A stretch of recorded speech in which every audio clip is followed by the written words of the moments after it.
Every year in the United States, Mother's Day is celebrated by families across the nation to enjoy and remember all the time, care and love granted to us by our mothers and maternal figures. But what happens when this holiday's sense of unity and peaceful safety is shattered by an unthinkable crime? In May of 2005 in Zion, Illinois, an unspeakable act of depravity and perversion would rob not one, but two mothers of their precious daughters. The victims, Laura Hobbs and Krystal Tobias, were still under the age of 10 and had gone to a familiar nearby park that afternoon. What happened to these innocent little girls? This is the story of the Hobbs-Tobias murder. Laura Hobbs, born on September 25th, 1996 in Texas, moved to Zion, Illinois with her mother and siblings after her parents separated not long into her childhood. The small town on the shore of Lake Michigan quickly became a beloved home for Laura, where she enjoyed the company of her maternal grandparents and made new friends, including Krystal Tobias. The two girls, aged 8 and 9 respectively, were inseparable, spending their time visiting each other's homes, playing near their houses, and riding bikes in the neighborhood. Krystal Tobias, slightly older than Laura, was a lively and spirited child. The two girls met at school and quickly became best friends, their bonds strengthened by their close proximity and shared interests. Krystal's family, much like Laura's, was deeply rooted in the community, and the two girls were often seen together at local events and gatherings. Their friendship was a source of joy for both families, making the subsequent tragedy even more heart-wrenching. On May 8, 2005, Mother's Day, Laura and Krystal decided to visit a nearby park to play. Their parents, confident in the safety of the neighborhood and the girls' familiarity with the area, allowed them to go unaccompanied. When the girls did not return by evening, their parents began to worry. A search was initiated, first by family and friends, and later by the police and local volunteers. Despite extensive efforts, it wasn't until the early hours of the following morning that Laura's father, Jerry Hobbs, found the bodies of the girls in a secluded area of the park. They had been brutally murdered, each suffering multiple stab wounds, 20 on Laura and 11 on Krystal.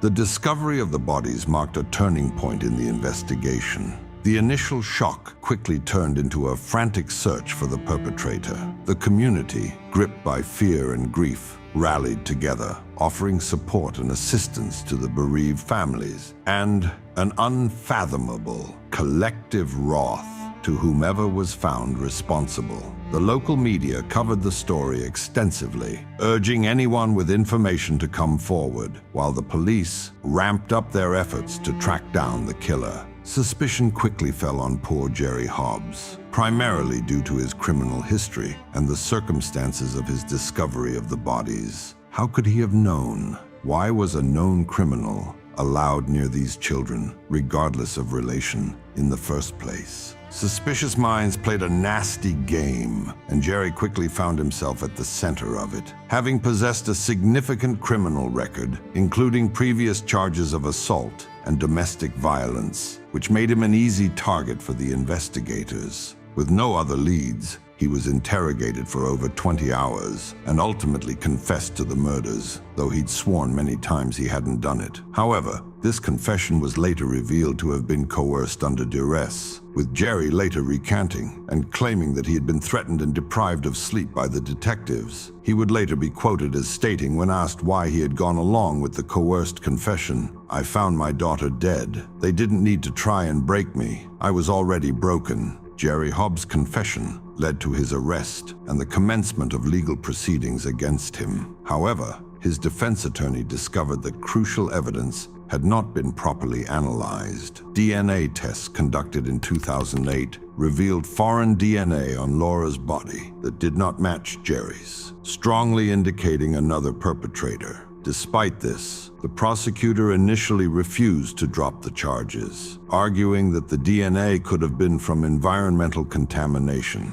and were insubstantial. It simply didn't matter. What was done was done. The refusal to consider the new DNA evidence highlighted significant flaws in the investigative process. The authorities were more focused on securing a conviction than on ensuring justice was served. This myopic approach led to the overlooking of critical evidence and the potential for other leads to be ignored. The insistence on Jerry's guilt, despite the contradictory evidence, showcased a systemic issue within the criminal justice system, where procedural correctness often overshadowed the pursuit of truth. In a twist that would unravel years later, DNA evidence eventually pointed to Jorge Avila Torres, a known serial killer. Torres, originally from Zion and familiar with the victims, had been convicted of other violent crimes, including the murder of Amanda Snell, a Navy petty officer in Arlington, Virginia, while serving on a joint base as a Marine. His DNA matched the samples found on Laura Hobbs' body, conclusively exonerating Jerry Hobbs. Torres' criminal history painted a picture of a deeply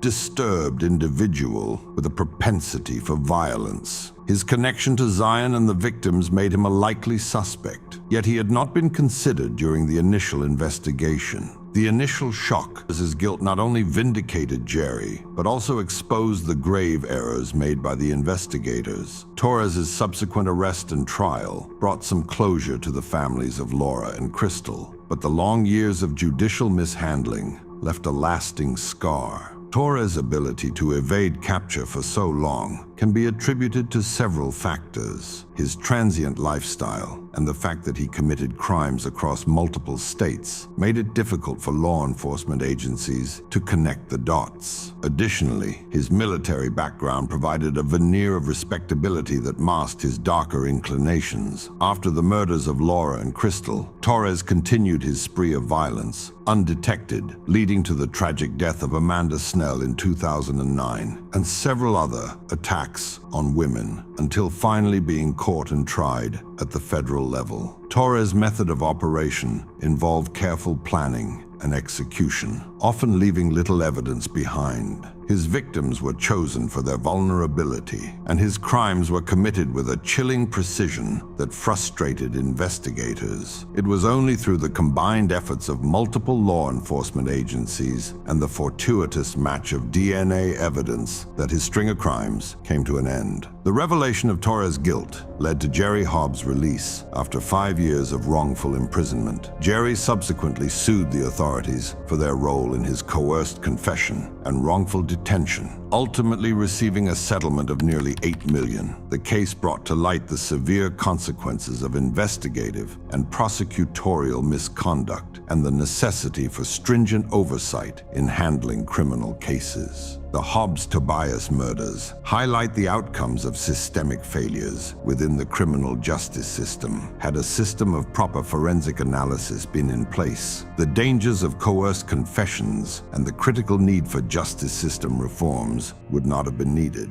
Had anyone cared more from the start, the case as it unfolded never would have happened to begin with. To this day, the memory of Laura Hobbs and Krystal Tobias continue to fill the hearts of their families and community, forever leaving a haunting shadow over Zion itself and the need for vigilance and integrity in the pursuit of justice. If you enjoyed this video, kindly leave a like and subscribe.